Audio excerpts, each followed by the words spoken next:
terima kasih pemirsa, Anda masih bersama kami dalam Bincang Sehat. Kita lanjutkan ngobrol bersama Dr. Versti.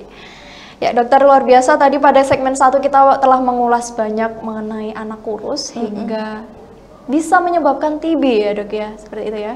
Ya, berkaitan. Jadi stunting dan TBC, wasting dan TBC ini bukan sesuatu yang bisa dipisahkan. Dia punya hubungan timbal balik. Anak stunting imunnya kurang, gampang banget terkena TBC.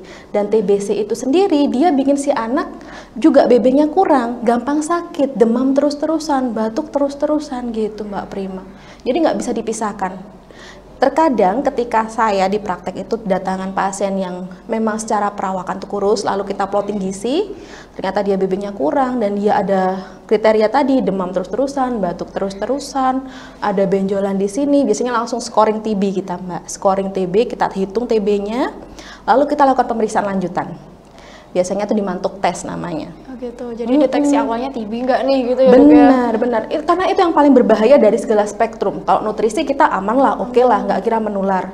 Terus kalau satunya lagi, ada lagi yang namanya penyakit jantung bawaan, penyakit kongenital, tiroid, itu udah aman lah istilahnya, nggak kira nggak akan menular ya dok? Benar.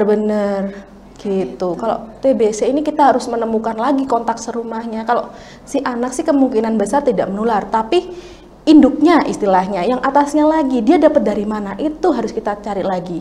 Istilahnya investigasi kontak. Jadi kita cari kontak erat si anak ini, dia dapat dari mana. Kadang kita nggak jarang, kalau misalkan si anak ini udah ketahuan nih TBC, kita pakai mantuk tes tadi. Mantuk tes itu dites di sini Mbak, disuntikan di sini. Pakai PPD istilahnya.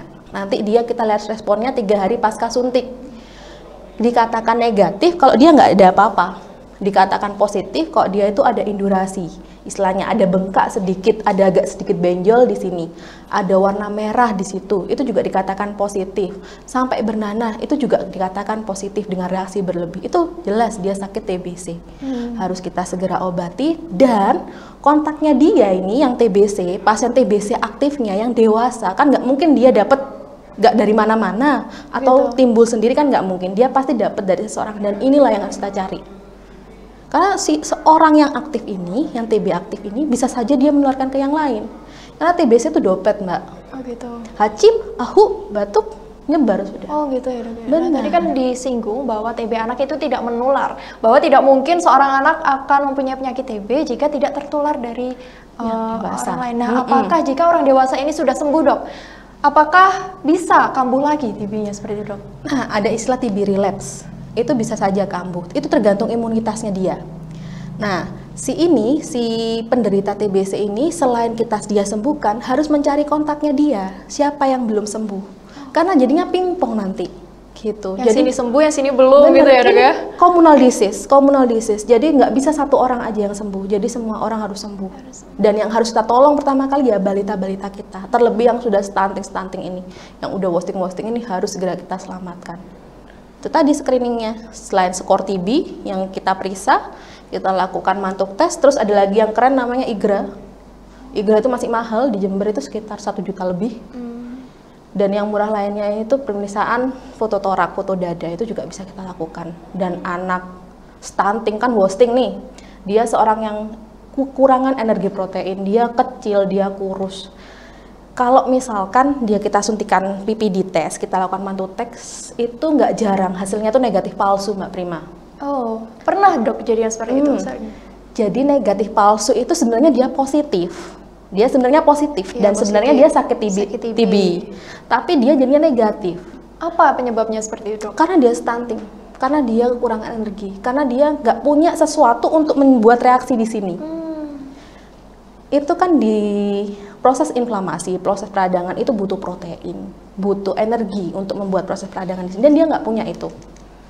Maka dari itu kesannya negatif palsu. Biasanya kalau udah negatif palsu dan skor TB-nya dia tinggi nih, kita scoring tadi dia secara gizi-gizi buruk, di rumah ada yang kontak positif, dia batuk lama, demam lama, di sini ada benjolan-benjolan di leher, terus ada benjolan di tulang. Biasanya kita sarankan buat pemeriksaan dada.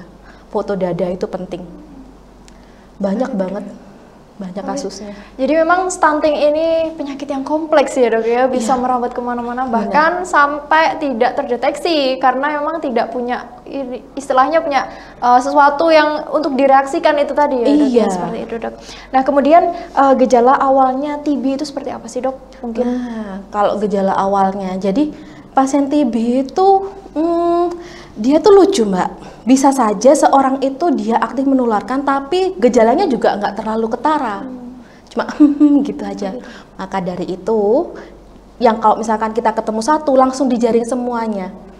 Mbak Prima pernah tahu istilah itu nggak? Kalau misalkan satu orang kena COVID, maka kontak-kontak dengan yang lainnya harus kita jaring juga. Iya. Nah, itu sebenarnya mengadopsi sistemnya TB. Ya, jadi kalau misalkan kita udah nemu satu orang TBC, semua orang yang serumah sama dia, itu 15 orang yang dekat sama dia, itu harus kita periksa juga. Gitu, untuk benar-benar menjaringnya. Jadi kalau udah semua terjaring, baru kita bisa recovery, kita udah bisa kasih pengobatan sama dia, gitu. Nah itu yang agak susah itu menjaringnya itu. Iya memang ya, karena kita nggak pernah tahu ya orang ini nanti ketemunya sama siapa aja di kantor mungkin seperti itu ya dok ya. Nah, terus kemudian bahayanya dari TB ini kalau tidak segera ditangani itu apa dok? Bahaya sekali, bahaya sekali ya dok. Bener.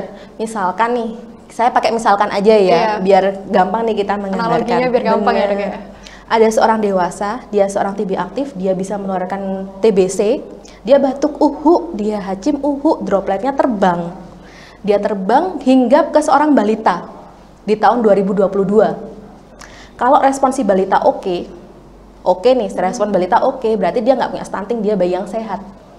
Bisa saja dia mengalami infeksi laten TB, jadi dia terpapar, dia terinfeksi TB, tapi dia tidak mengalami gejala TB. Nah, kalau misalkan nggak oke, kayak anak stunting tadi, dia wasting tadi, ya dia jelas langsung sakit TB mbak. Ya, dok, ya? Dan spektrumnya luas banget, seperti yang saya bilang tadi, yang paling berat bisa sampai kematian, kehilangan kesadaran seperti meningitis TB. Yang paling sering itu TB paru mbak. Yang paling sering TB paru, dan TB paru itu yang sering-sering kita temui di klinik. Banyak sekali ya dok ya. Banyak. TB paru. Ada lagi yang antik itu TB kutis, TB pada kulit. Itu juga ada. Bener. Saking luasnya spektrum TB ini, dia bisa hidup di semua organ kita yang ada oksigennya. Itu. Ada lagi yang mastitis TB.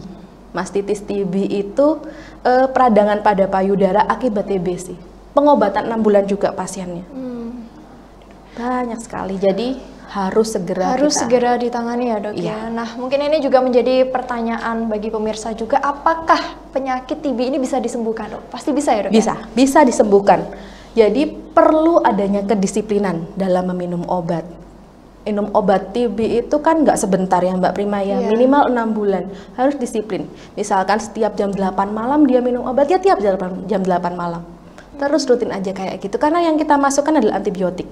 Antibiotik itu perlu waktu-waktu tertentu, dia biar oke dan selalu standby dalam tubuh. Yang kita gempurkan bakteri nih, Mycobacterium tuberculosa gitu. Gitu. Nah dok, mungkin ini pertanyaan juga nih, menimbulkan pertanyaan lagi nih dok. Nah sebagai manusia biasa kita kan lupa kadang-kadang dok. Nah jika harus disiplin pada jam 8 setiap hari, jika lupa bagaimana dok?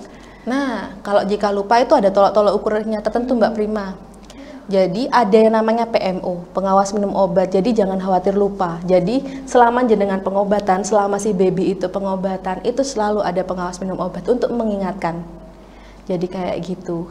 Kalau 20% dari dosis itu harus mengulang. Seingat saya seperti itu. Harus mengulang dari awal lagi ya? Iya. Misal jadwalnya 6 bulan nih, kita telat 2 bulan. 2 bulan tadi. Oh nggak salah 2 bulan. Seperti itu, harus mengulang ya dok ya. Jadi luar biasa sekali pembahasan tentang TB kita hari ini dok. Nah kemudian menanggapi kasus stunting nih dok yang ada di Jember ini kan lumayan ya dok ya, masih menjadi struggle bagi pemerintah sekaligus kita sebagai masyarakat biasa juga kan dok ya. Nah kemudian mungkin dokter punya tips dong untuk pemirsa untuk agar tidak ada lagi kasus stunting yang banyak gitu dok, seperti apa? Jadi kalau misalkan jenengan punya balita di rumah, pastikan dia timbang setiap bulan. Boleh di posyandu, bisa di fasilitas kesehatan terdekat. Seandainya pun babynya stunting atau wasting atau sampai kurang gizi atau gizi buruk, bisa kita segera atasi, bisa kita segera temukan penyebabnya. Gitu Mbak Prima. Seandainya pun TBC, nggak usah khawatir, pasti bisa sembuh. Ada fasilitas kesehatan, ada tenaga kesehatan yang juga mendampingi jenengan.